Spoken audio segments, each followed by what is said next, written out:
Hello, you're watching Much Ado About Something today, and I'm Donna. It's a beautiful February day here.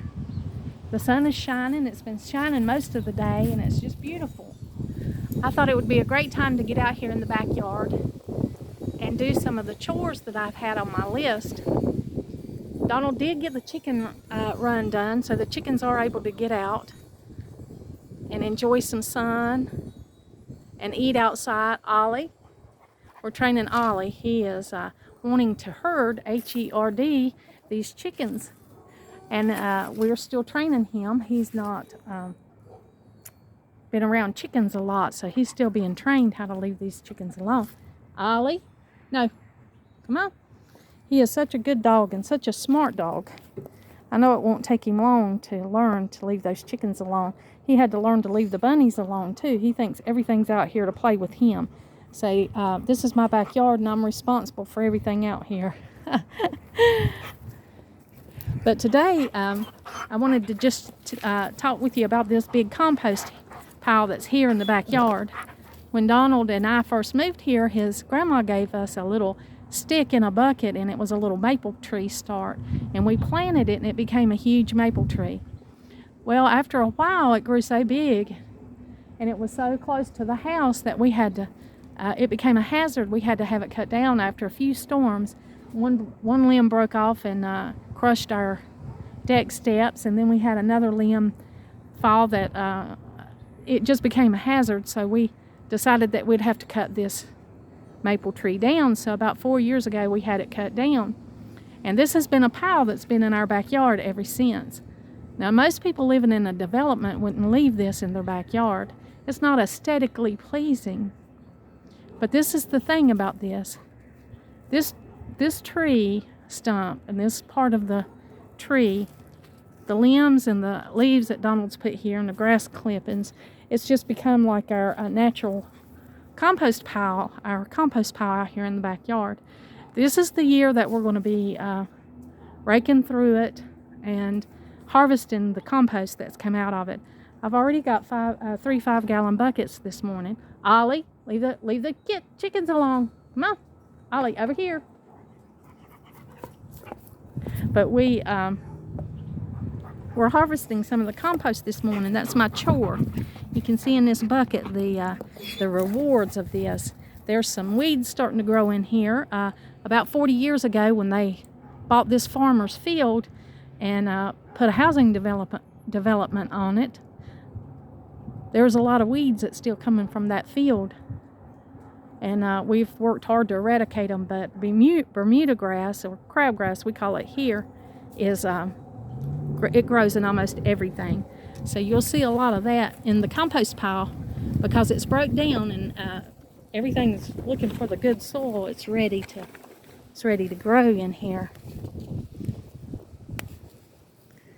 We have mainly red clay here where we live, and really to have a really rewarding garden. I mean, there's a lot that'll grow in red clay, but to have a really beautiful, rewarding garden, you have to amend the soil. And we've done that over the years. We've made our own compost, our kitchen compost, which I've already gave you a tour of that. Right out here beside the deck, we have that. And then we have this. Donald's put this here.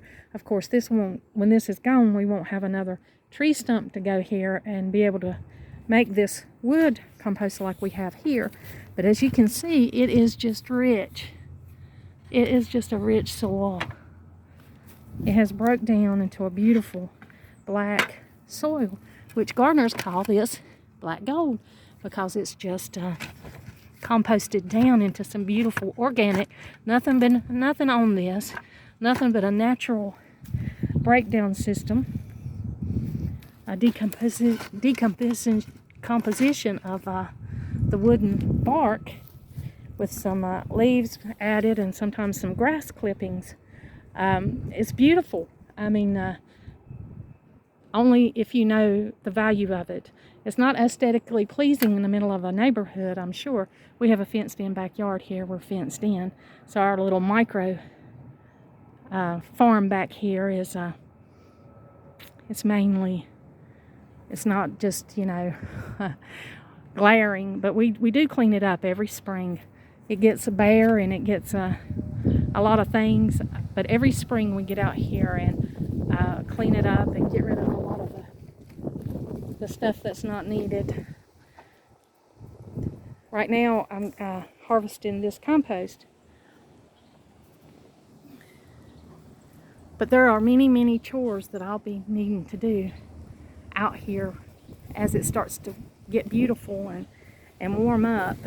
But it is February. We could still have a snow in February or March. So I'm trying not to get too spring happy yet, even though it's a beautiful spring day. We've got the fire pit out here, and then we've got furniture. We've got to decide what furniture we're going to keep and what furniture we're going to replace. I think it's getting time for a new lawn furniture set. We've had this one since my daughter graduated. She's 31 now, so it's been quite a while. And we've got the kids' trampoline. There's a lot of life back here. We call this our micro farm. We've got our little chickens, and we've got our bunnies, and Ollie's back here. Ollie, no, leave the chickens alone. And we've got, we have the grandkids that come out here and play a lot. And so there's a lot of life out here in this backyard. We've got our grapevines down here. They're the muscadine vines, and they'll have to be cut back this year. They have got huge. And then we have our wisteria, which is beautiful. I'll have to show you those grape-like flowers when that thing blooms. It is just truly awesome. Yeah, today I thought I would harvest some of this good compost. My lemon tree is looking like it could use some freshening up, some good nutrients that likes coming out of this compost pile.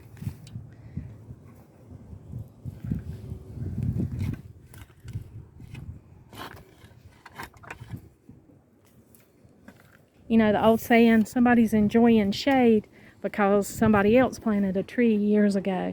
And compost is something you have to have forethought on. This thing has been laying here composting for 4 years. Donald's got out here and raked it and added leaves and stuff to it. And in the process of this being here, 4 years later, we're able to get this compost and use it for our plants and amend our red clay soil. Here in the city, on this 1/4 of an acre of a lot, this little micro farm, we're able to make use of some things like this. You can buy compost. The only thing is, when you buy compost, you never know what's in it. I remember hearing a story several years ago, people that were buying manure from farms. They were buying manure, and when they put it on their soil, they were trying to amend and make better so they could grow other things. Nothing grew in it because they had fed the cattle hay that had been treated with something, and it caused the manure to be tainted with that chemical. And that's one of the reasons that I go ahead and try and do what I can here, because I know what's on this. There's been nothing put on it. It's just a natural process of breaking down. And even though we just have this little 1/4 of an acre lot in the city, we grow quite a bit of food. You'd be amazed how much food you can grow on a small amount of land. We grow vertical as much as we can, and hopefully you'll be able to see a lot of that when we start our garden this year. And we grow some things, you'll be able to see how much food and what we grow and what we get out of such a small area. I'm getting excited about planning to grow the seeds. I probably won't buy a lot of seeds this year. I am in a stage in 2022 where I want to use up what I have and not accumulate, but make use of all the things that I have. And last year I ordered quite a few seeds. I really over-ordered for my small amount of space. But I got excited about all those beautiful different varieties of things that I hadn't grown before, and I wanted to experiment and grow a lot of things. But I have a lot of those seeds left. They'll still be good this year. So I'm going to probably make use of the seeds that I have. I may order a few things that I wanted to include in my garden. One of those things are more greens. I know bok choy is a really great green. I wanted to add that into our garden this fall, and just try some things that I hadn't tried before. Ollie, leave the chickens alone. But that's a plan.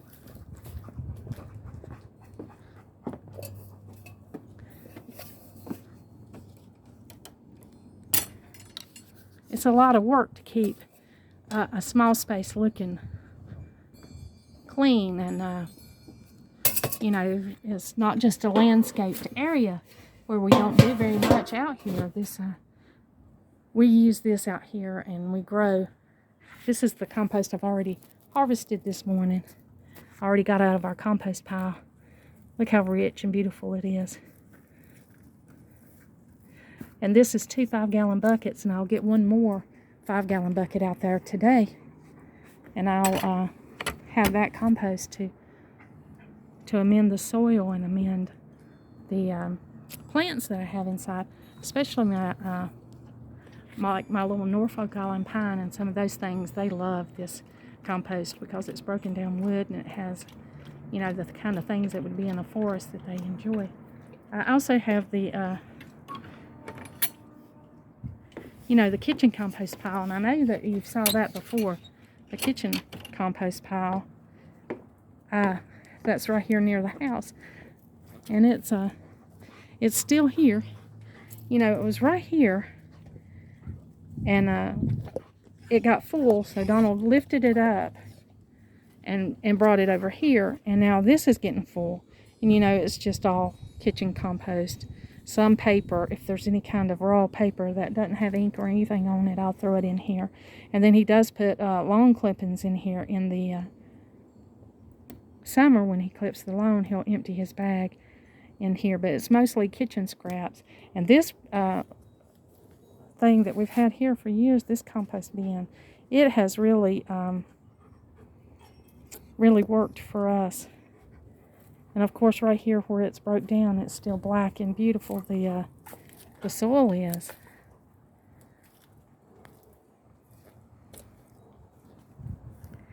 Here's the wisteria. The kids' playhouse and Donald's work ladders.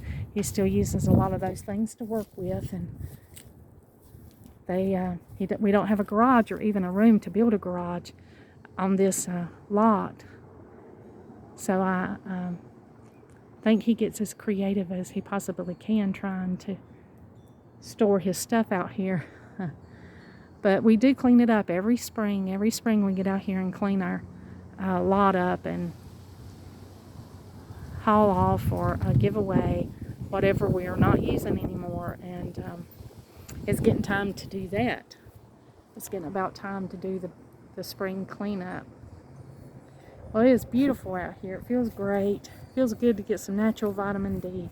I wanted to get outside and do as many chores as I could today out here and collect some of that compost. Spend some time out here with Ollie and just be outside and enjoy the day. Of course, you hear the city noises.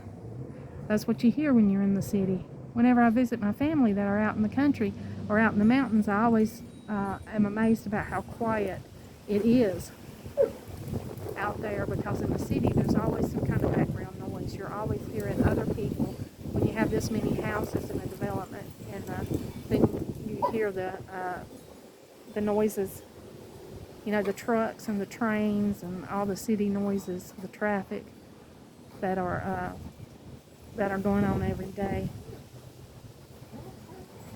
Well, I'm getting really excited about spring. I'm trying not to get too excited because I know we could still have, some snow. But I'm starting to make plans and try to figure out what we're going to do. Ollie,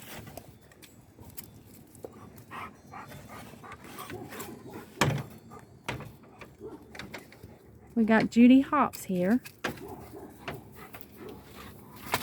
And we've got Peter Rabbit. Ollie, come on. Ollie's in here checking them out. Come on, Ollie. Come on, Ollie. No, come on.